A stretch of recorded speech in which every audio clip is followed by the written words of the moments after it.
I'm Carmine Gallo with Brandel Chamblee, lead analyst for the Golf Channel, where he's worked since 2004. And we are here to elevate your game, not your swing. You can read Brandel's book for that, The Anatomy of Greatness. But we are here to elevate the art of conversation. If you want to be the most interesting person in the room, this is the guy you've got to hear from. Brandel, how you doing? Pleasure. Nice to join you, Carmine. Looking forward to talking to you. And after this, actually diving into your books. As you know, as the invite came along, I started reading your stuff, and it very much falls in line with things that I'm greatly interested in. Writing and spoken word. Every single day it seems like I have to say something about something I talked ad nauseum about the day before. So you have to say it a different way, and you have to continually engage. So I'm always looking for ways to improve in that manner.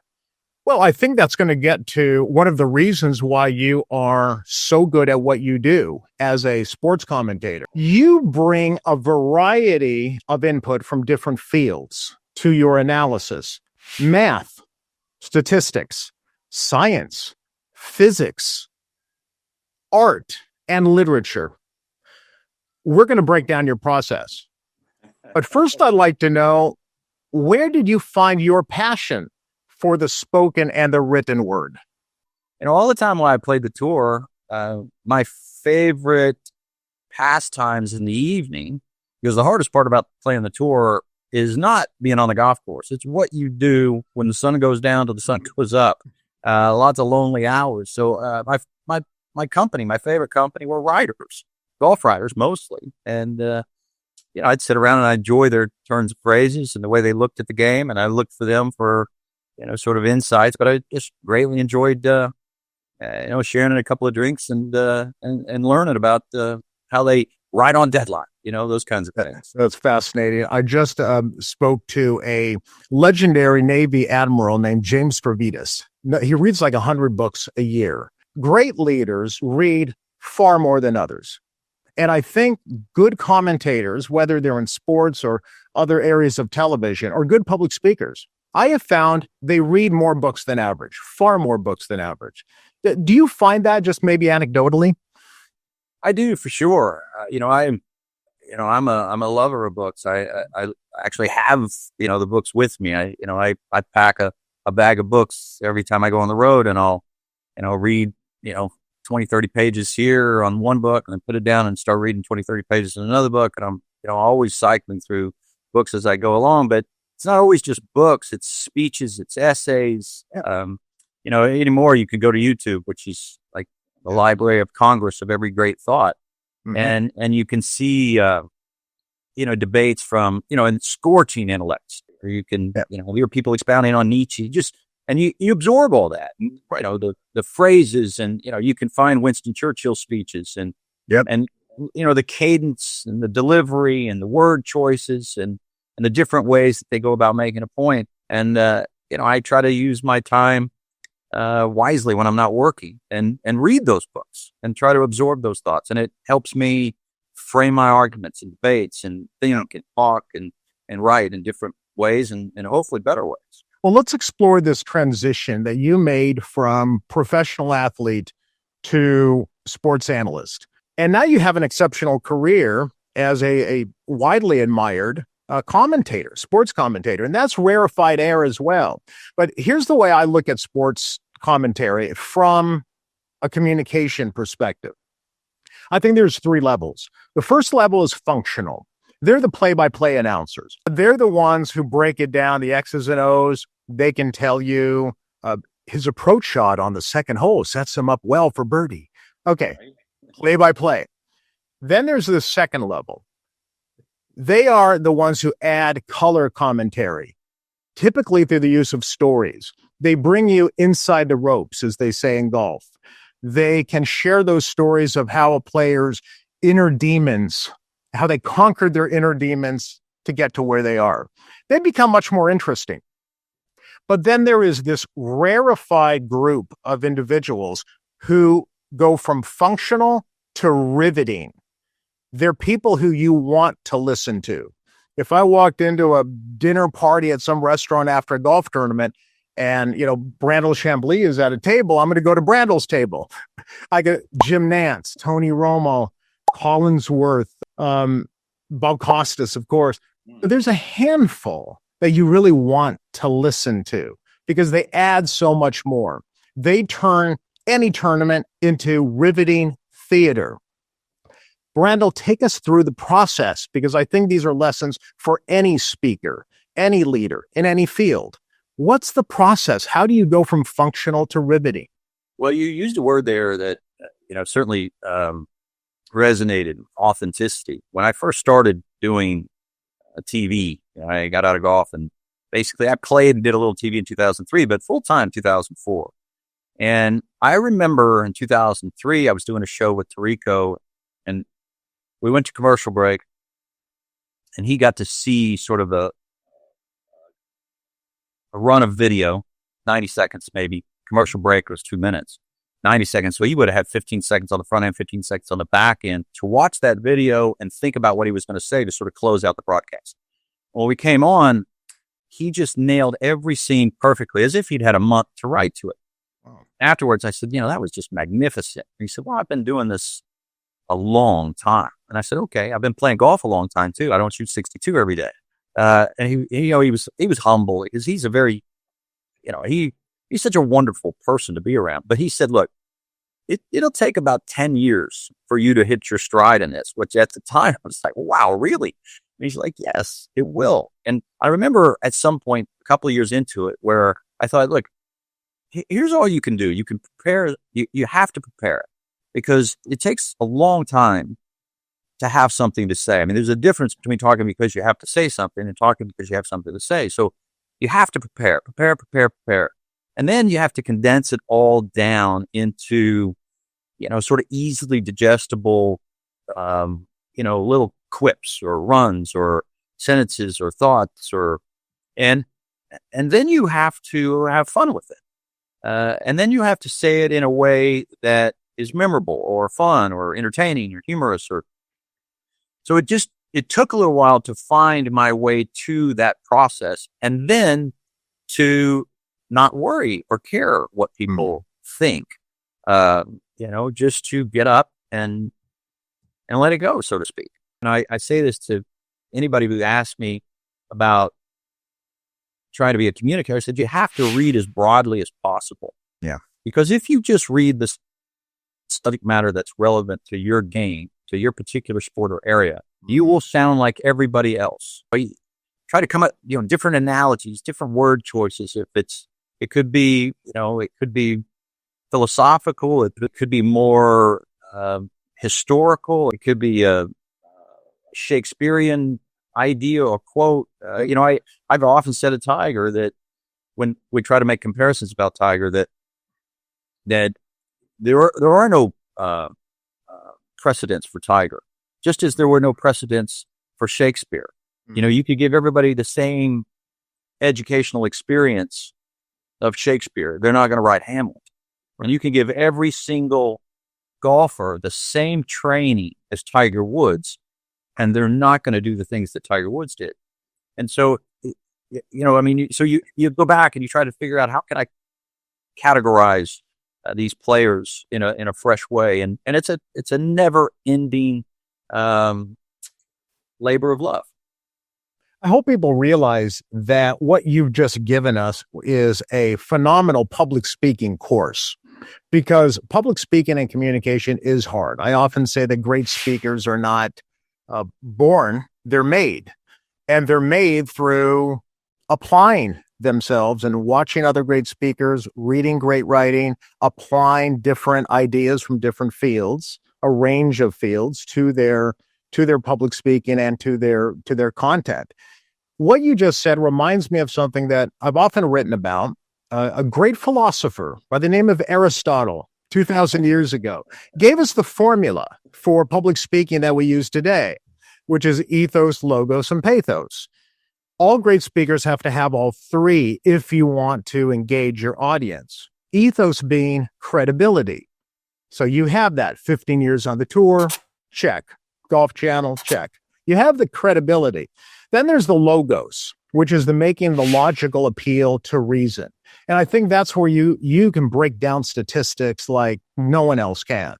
And so when you make a case or you back up an argument by comparing the winning percentage of Ben Hogan to contemporary golfers, that's you making a logical appeal to reason to back up your argument. But great speakers cannot influence an audience without what Aristotle called pathos, which is emotion, especially through story. And I think that's why people like you are interesting, because you can bring in those emotional aspects and you can talk about Nietzsche and Ben Hogan and statistics and contemporary golfers and when they should hit a cut versus a draw. You can bring all of that in one tournament. That's what elevates your game to a completely different level. It's that range that you're bringing to the table, which makes it interesting, or I would say riveting theater. It's hard to do, but I'm glad you said it takes time. You don't just jump into a role and do this. Great speaking is a skill, and it takes time. Absolutely. You know, and when I see or somebody get up and give a great speech, you know, I pay attention to their cadence, their word choice, their mannerisms, all of those things, you know, their eye contact. But really it's just their passion and excitement that comes through. You know, you talk about Tony Romo, and it's his passion. It's like he's watching football as a little kid. You know, it's the passion that comes through. And when I watch telecasts of golf events, I go back and watch them, and I can tell when people have done their homework. Certainly, you can always tell that, but you can also tell when they're genuinely enjoying the broadcast. Yeah, and they're genuinely excited to share what they see that you might not see. You know, watch this. You got to watch this. No, seriously, dude, watch this right here. You know, and all of a sudden you're engaged, and that's what Romo does. It's the passion. It's the passion to get it right, and it's a passion to tell good stories. And I think about this all the time. You know, our audience is out there. What do I owe the audience? I got to try to tell them something that's not obvious. And by the time we come on the air, almost everything that has or could be said has been said. And so you got to work really hard all day long, and then try to give our audience something that they might not have expected or might not have gleaned from the telecast. I remember when I first started getting into writing eons ago, a great writer by the name of Michael Bamberger came over to me and he said, never forget to tell your stories. Because nobody's going to have your anecdotes. Nobody's going to have your stories. Tell them to the audience. They want to hear them. And it's cobble together some nice stories, have a bridge, have a point to be made, have a larger point, or never forget to have fun. And always come back to the larger point. Should select those stories for that point. After the second round of the PGA Championship in May, the one that Phil Mickelson went on to win and making history at the age of 50, I believe you were speaking about the Ocean Course at Kiowa Island, and you said, this course is the Aaron Sorkin of golf courses. It keeps giving us unbelievable stories. Now, that statement can only be made from somebody who appreciates film, writing, and storytelling. What role does storytelling play in engaging conversation? Everything, really. I mean, you know, you go read about writing and you'll come across Aaron Sorkin pretty quickly. And Aaron says that he hates the process of writing, that you're just staring at this blank screen and he thinks he's not up to the task. And you look at it and it's like this war between him and this blank screen. And then you just Google Aaron Sorkin and you realize, this guy wrote The West Wing. He wrote A Few Good Men. I mean, you just keep going on and on. He touches everything. But you realize that it's not easy for Aaron Sorkin. He may make it look easy, and I think he's written some of the most clever dialogue in the last 20, 30 years. But you realize that it takes some time. You have to sit down and think. You have to be alone and think. Warren Buffett talks about this all the time. It's very important for Warren Buffett, he says every day, to be alone and to think. So you have to turn everything off. You have to sit in a room and you have to think. And then you think, okay, I have a story to tell. What is the most entertaining way I can tell it? What is the most fun way I can tell it? There's a lot of different things that go through my head when I sit down and I'm getting ready for a show. I never forget a quote by Dan Jenkins, which when he sat down, Danjing is a great writer. He's passed away, but probably the most, I think, brilliant and humorous golf writer ever. And he would always say that, when he was asked, how do you get at your stories? How do you always have these wonderful paragraphs, opening paragraphs? He said, I always look at the leaderboard and I say, what happened here? Simple as that. What happened here? And then how can I tell that story in a fun and exciting and entertaining way? Nora Ephron, who wrote so many great movies and was almost like the social commentator of my generation. Harry Met Sally and those types of characters. She was famous for saying everything is copy. So, when I'm driving into work, I look around and I look at billboards and I look at signs and I'm looking for analogies and metaphors and anecdotes. And so everything's copy. What happened here? And then I always ask myself this: what's funny about what just happened? What's humorous about it? What's interesting about it? And what am I missing? What am I missing? And all of those things. And then, you begin to sort of, it comes into focus a little bit more. And then I'll just sit down and I'll start writing. If I'm studying, getting ready for a major championship, I take the top 50 players in the world. I get all their data on various pages. And then I always ask myself, because the data should lead you to the story. The data is not the story.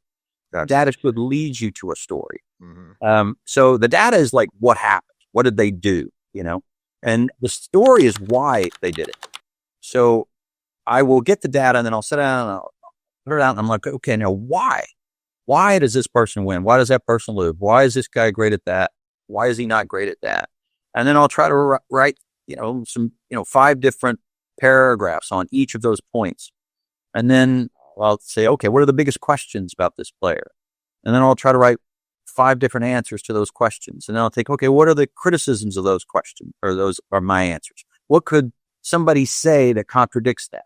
And try to anticipate the criticism and the contradictions to anything I might say. And then I think, okay, how would I answer that? And then so I keep writing and keep writing and keep writing. And the idea is that, not to memorize this stuff at all. Because if you try to talk having memorized, then it's stilted and you're nervous because you think, I'm going to forget that line. That line was so good. Rather than memorize, you just need to learn it. What does it mean? I always say, if all this paperwork, all these ideas, I can't remember a single one of them, what did it mean? What was the larger point of it? And then I'll have in my head like one sentence as to what it all meant. Or, a memory. Are you familiar? I know you are. Like memory houses, like you have them in your head, memory houses. Sure. Yeah. In my head, I use those all the time. I walk into a house and say there's 20 rooms in a house, and I'll put a thought into each of those rooms. So that when I'm on the air, I just imagine walking through that house and I'm in this room. Oh, that's that thought. And I'll connect the thought to something in the room, or I go to the kitchen and I'll connect, and there's that thought. So, wow. To get all those thoughts. And then I always remember, you have to have a beginning, a middle, and an end. Mm-hmm. So when you get up, it's like, if I just remember the beginning, the middle, and the end, I can get there. I've got all these roads to get to the middle. And then I have all these roads to get to the end. And then you can just relax and listen. I know when I'm about to go on the air, if I'm not listening, then I won't speak as well. Because if you listen, then you have a conversation and you pick up on the mannerisms and the words, and then you don't repeat what somebody said beside you.